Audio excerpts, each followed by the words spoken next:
नमस्कार, मानवीज किचनमध्ये परत एकदा तुमचं स्वागत आहे।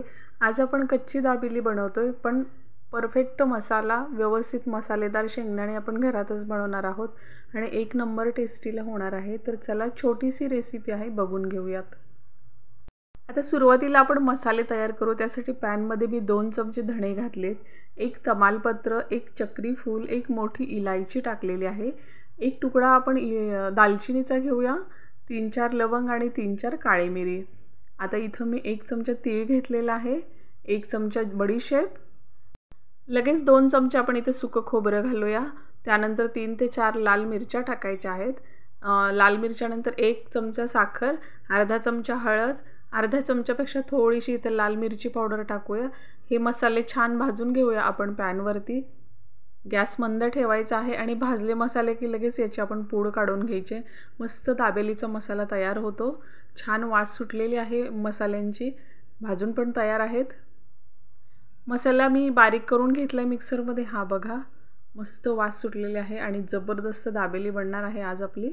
आता पुढची प्रोसेस करू तर पॅनमध्ये 2 ते 3 चमचे तेल घालूया, अर्धा चमचा हळद, अर्धा चमचा लाल मिरची पावडर, अगदी चवीप्रमाणे मीठ आणि जो आपण दाबेलीचा मसाला काढलेला होता तो 1 चमचा इथं घातलाय। हे मसाले छान असे आपण तेलात परतून घ्यायचे आहेत। आता थोडंसं पाणी घालते, म्हणजे अर्धा चमचा एवढा। हे मिक्स करून घेऊया, म्हणजे मसाले खाली जळणार नाहीत आणि व्यवस्थित ते भाजले पण जातील, त्यामुळे थोडंसं आपण पाणी घालून घेऊया। अगदी थोडीशी साखर टाकली, चिमूटभर मी, साखर पण मिक्स करून घेऊ। मस्त व्यवस्थित अगदी मसाला तयार झाला की शेंगदाणे छान टेस्टी होतात। हे शेंगदाणे मी हलकेसे तव्यावरती भाजून त्याची साल काढून घेतलेली आहे। आता मस्त याला मसाल्यांमध्ये मिक्स करून घेऊ, म्हणजे छान असे मसालेदार शेंगदाणे तयार होतील आपले। जबरदस्त टेस्ट लागते या शेंगदाण्यांना, विकत आणायची काहीही गरज नाही। तयार आहेत शेंगदाणे, आपण साईडला काढून घेऊ शेंगदाण्यांना। आता त्याच पॅनमध्ये आपण पुढची प्रोसेस करू। 2 ते 3 चमचे परत तेल घालायचं आहे, त्यामध्ये अर्धा चमचा हळद, अर्धा चमचा लाल मिरची पावडर आणि जो आपण दाबेलीचा मसाला बनवलाय तो 2 चमचे घालूया। मस्त टेस्ट लागेल, जबरदस्त चव येईल या मसाल्याने। आता छान मिक्स करूया। या मसाल्यांमध्ये सुद्धा आपण थोडंसं पाणी घालूया, म्हणजे मसाले छान परतून निघतील यामध्ये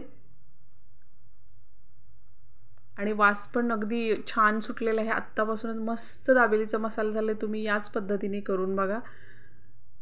मिक्स करूया छान असं। आता थोडंसं यामध्ये चवीप्रमाणे मीठ घालायचं आहे। आता परत एकदा मिक्स करूया आणि थोडंसं पाणी कमी वाटते म्हणून मी परत एकदा थोडंसं पाणी घातले। आता हे छान असं मिक्स झालं ना, 1 पेलाभर तरी पाणी या मसाल्यामध्ये मी घातले। थोडीशी उकळी येऊ द्यायची आणि लगेच आपण उकडलेले बटाटे आहेत ते टाकून द्यायचे आहेत। मी ऑलरेडी पहिलेच इथे 3 ते 4 बटाटे उकडून घेतलेले होते। बटाट्यांना या मसाल्यामध्ये छान मिक्स करून घेऊ आणि मस्त आपली दाबेलीची भाजी बनवून घेऊया। बटाटे पण छान मॅश झालेत, तरी पण थोड्याशा गुठळ्या वाटतात म्हणून मी पोटॅटो मॅशरने थोडंसं याला बारीक करून घेते। दाबेलीचा जर तुम्ही घरातच मसाला बनवला तर जबरदस्त दाबेली होते, त्यामुळे कधीही तुम्ही या प्रोसेसने बनवा, छान टेस्टी होईल।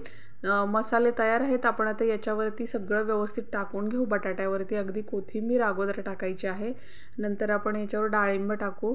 डाळिंब जरा भरपूर टाकूया,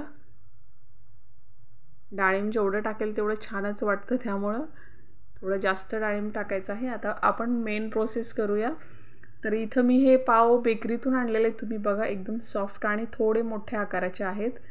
याला आपण तिरकस कापायचं आहे। जो कोपरा आहे ना पावाचा, तिथून कापायला घ्यायचा आणि त्रिकोणी असा भाग झाला पाहिजे त्याचा, कारण मगच ते व्यवस्थित त्याच्यामध्ये सारण बसतं। तर हे असं व्यवस्थित मी त्याला कापून घेतले। आता त्यामध्ये अगोदर आपण चिंचेची चटणी घालायची आहे। चिंचेची चटणी ऑलरेडी माझ्याकडे घरामध्ये होती, पण ती थोडीशी पातळ चटणी आहे। तुम्ही जर चटणी बनवत असाल तर थोडी घट्ट बनवा। माझ्याकडून ही पातळ झालेली, म्हणजे ऑलरेडी घरात होती तीच वापरते मी। आता त्यावरती परत आपण हे सारण टाकून घेऊ बटाट्याचं।